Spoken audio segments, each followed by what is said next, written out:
Ayan na. Tapos na siya. Yan na yung ending. Pork bistec. Okay? At ang sarap. Bahala na kayo humusga. Kaya lang kayo matitikman kami lang. Sorry. Epic salmon. Calamansi. Makulit pa. Slicing the calamansi. And then we're gonna add it here. But not all of them though. It's too much. It's gonna be too asim. He's gonna use his fancy squeezer. Because he doesn't want this one. Because this is easier now. Ayan. Not everything though, huh?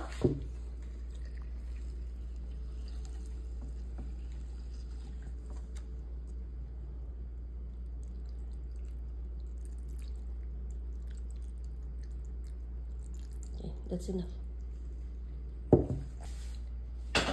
Marinating this first for a little bit. Add some garlic and seasoning and some soy sauce. Ayan na. Salt and pepper, soy sauce, and some chicken powder.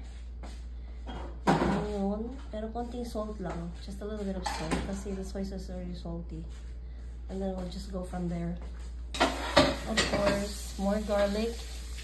And onion and some green onion, but I'm gonna be adding a little bit more onion later because this is gonna be bistic Tagalog.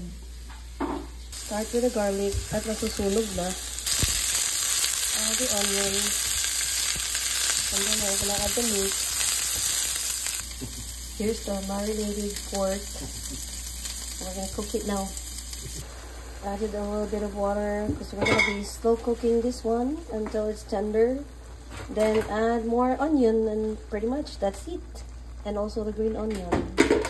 We're just gonna wait until it's tender and we'll go from there.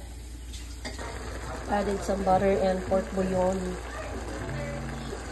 Oh yeah, I also added some coconut water for a change.